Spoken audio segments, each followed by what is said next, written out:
ان کی زندگی ہی میں دلی اور لکھنؤ سے زیادہ پنجاب میں ہوئی۔ اس کی وجہ یہ تھی کہ ان کے فکر و خیال میں ندرت یا جدت تھی، دونوں ٹھیک ہیں۔ لاسٹ میں آپ کو میں نے پڑھایا تھا کہ فکر و خیال میں جدت تھی، یہاں ندرت آ گیا، کنفیوز نہیں ہونا آپ نے، دونوں ٹھیک ہیں۔ کویسچن نمبر 40 ہے، ملک الشعراء مولانا غلام قادر گرامی جو علامہ اقبال کے دوست بھی تھے کس زبان کے شاعر تھے؟ یہ فارسی زبان کے شاعر تھے غلام قادر بالگرامی۔ اب ملک الشعراء کیا ہے؟ ملک ہوتا ہے بادشاہ، ملک الشعراء یعنی شعراء کا بادشاہ، شعراء کا امام۔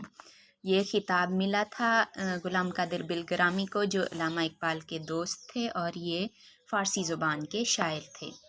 نیکسٹ ہے کویسچن نمبر 41، لاہور کا دبستان شاعری ایک کتاب ہے اور اس کے مصنف ہیں ڈاکٹر علی محمد خان۔ اس کتاب میں حوالہ دیا گیا ہے مجید امجد کا۔ اس کتاب کے حوالے سے بتائیے کہ مجید امجد کی شہرت کی سب سے بڑی وجہ کیا ہے؟ کل کے لیکچر میں بھی بتایا تھا، انہوں نے ہیئت کے سب سے زیادہ تجربے کیے تھے۔ ہیئت مین شاعری کا ڈھانچہ، اصناف کہ کس ہیئت میں ہے، آزاد نظم ہے، پابند ہے، سلاسی ہے، مربع ہے، قطع ہے، رباعی ہے، کیا ہے؟ نیکسٹ ہے کویسچن نمبر 42، مرثیہ گوئی اور مرثیہ خوانی میں کیا فرق ہے؟ مرثیہ گوئی یعنی مرثیہ کہنا اور مرثیہ خوانی یعنی مرثیہ پڑھنا۔ مرثیہ کہنا یعنی کہ خود لکھنا اور مرثیہ خوانی کرنا، اسے پڑھنا۔ نیکسٹ ہے کویسچن نمبر 43، یہ ایک شعر ہے، تم سلامت رہو ہزار برس، ہر برس کے ہوں دن 50,000۔ بے تکا سا شعر ہے، مجھے ایسے اشعار پسند نہیں ہیں۔ بہادر شاہ ظفر کی شان میں یقیناً یہ غالب نے کہا ہوگا کیونکہ بہادر شاہ ظفر کی بڑی خوش آمدیں کی تھیں غالب نے۔ بہادر شاہ ظفر کی شان میں قصیدے کا یہ دعائیہ شعر کس کی تخلیق ہے؟ B option is the correct answer. Next ہے کویسچن نمبر 44، دم واپسی برسرے راہ ہے عزیزو اب اللہ ہی اللہ ہے، یہ غالب نے مرتے وقت کہا تھا شعر۔ دم واپسی یعنی واپس اللہ تعالیٰ کی طرف جاتے ہوئے، مرتے ہوئے، دنیا سے واپس جاتے ہوئے۔ نیکسٹ ہے کویسچن نمبر 45 ہمارے پاس، وہ معروف استاد کون تھے جنہوں نے پنجاب یونیورسٹی اورینٹل کالج میں 16 سال تک پڑھایا تھا اور جو خود بھی عربی، فارسی اور اردو کے قادر الکلام شاعر تھے؟ مولانا شبلی نعمانی، مولانا حالی، مولوی وحید الدین سلیم، مولوی عبداللہ ٹونکی اور مولوی اسماعیل میٹھی مختلف اوقات میں ان کے شاگرد رہ چکے ہیں۔ یہ تھے مولانا فیض الحسن سہارنپوری ٹیچر صاحب۔ نیکسٹ ہے کویسچن نمبر 46، اب تو گھبرا کے یہ کہتے ہیں کہ مر جائیں گے، مر کے بھی نہ چین پایا تو کدھر جائیں گے، یہ ہے ابراہیم ذوق کا شعر۔ مرزا غالب کو یہ شعر بہت پسند تھا اور اس کی بے تحاشا داد دیا کرتے تھے۔ بتائیے شعر کے خالق کون ہیں؟ بتا چکی آلریڈی۔ نیکسٹ ہے کویسچن نمبر 47، ایسے موجز بیان یعنی معجزہ جیسے حیران کر دیتا ہے انسان کو، حیران کرنے والے بیان والے انسان یعنی کہ جو ایسا بیان کرتے ہوں کہ حیران کر دیں۔ فصیح اللسان یعنی خوش بیان، اچھا بولنے والے۔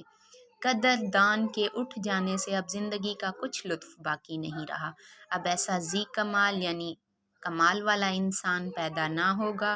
میر انیس نے یہ جملہ کس کی وفات پہ کہا تھا؟ مرزا دبیر کی وفات پہ۔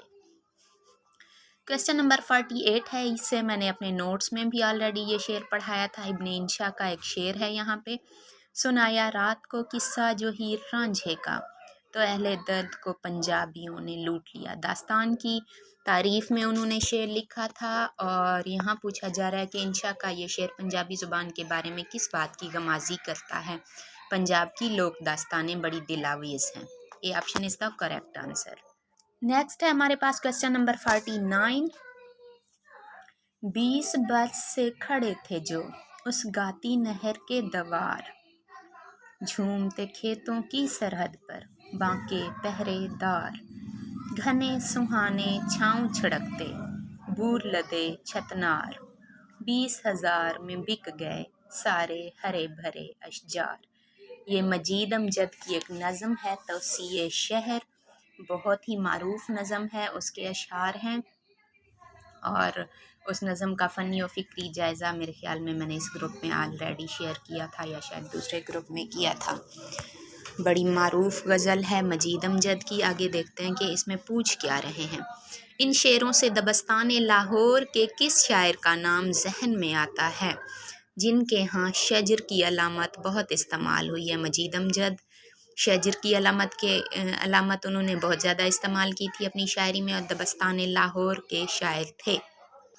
دبستان سے مراد جب بہت سارے شعراء اور ادیب اپنے علاقے کی تہذیب و تمدن، وہاں کے مسائل، وہاں کے طرز بود و باش، رہن سہن اور رسومات کو مد نظر رکھتے ہوئے ایک ہی طرز تحریر اپناتے ہیں تو اسے کہتے ہیں دبستان۔ دبستان لکھنؤ تھی، دبستان دلی، دبستان رامپور، دبستان لاہور، اسی طرح بہت ساری دبستان ہوا کرتی ہیں۔ دبستان لاہور سے ہمارے ذہن میں انجمن پنجاب کا نام ذہن میں آتا ہے۔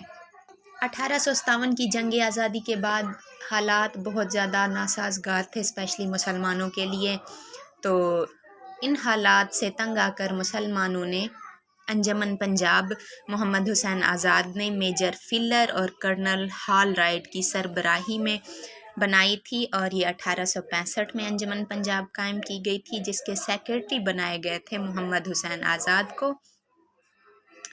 اور 8 مئی 1874 کو انجمن کا پہلا اجلاس ہوا تھا۔ اس انجمن میں ایک موضوع دیا جاتا تھا اور اس پر سارے شعراء نظمیں لکھ کر آیا کرتے تھے، اور اس انجمن میں مشاعرے ہوا کرتے تھے، ان مشاعروں میں پڑھی جاتی تھیں۔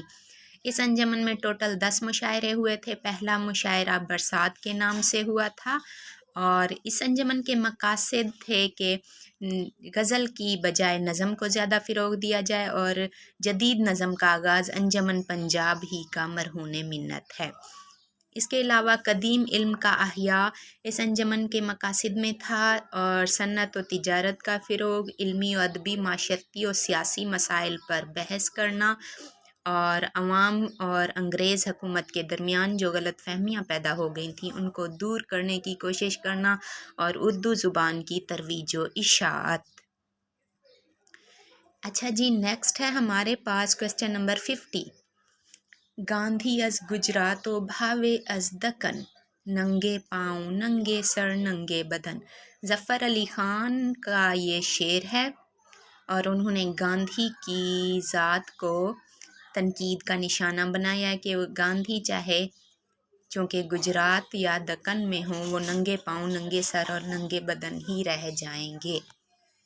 نیکسٹ ہے جی کوسچن نمبر، اور اسی سوال کی اسی گاندھی نامہ نظم کا یہ شعر ہے۔ گاندھی نامہ انہوں نے لکھی تھی جس میں گاندھی کی ذات کو ہدف تنقید بنایا گیا تھا، یعنی گاندھی پر حجو لکھی تھی انہوں نے۔ حجو ایسی شاعری جس میں کسی کا مذاق اڑایا جائے، اور اسی بنا پر ظفر علی خان کو آندھی بروزن گاندھی کہا جاتا ہے۔ نیکسٹ ہے کوسچن نمبر 51۔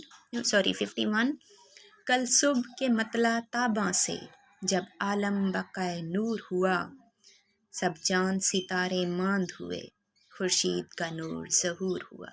صبح کے منظر کا بتایا جا رہا ہے کہ جیسے ہی سورج طلوع ہوا تو عالم میں نور پھیل گیا۔ اس معروف نظم کا عنوان ہے جوگی، اور اس جوگی نظم کے شاعر ہیں خوشی محمد ناظر۔ کوسچن نمبر 52، سوال نمبر 51 کے حوالے سے بتائیے کہ یہ نظم کن کی تخلیق ہے؟ خوشی محمد ناظر کی، آلریڈی بتا چکی ہوں۔ کوسچن نمبر 53، یہ بھی اشعار ہیں جو میں نے کل والے لیکچر میں بتائے تھے کہ اکبر اللہ آبادی نے سر سید کی تعریف کن اشعار میں کی تھی۔ ہماری باتیں ہی باتیں ہیں، سید کام کرتا ہے،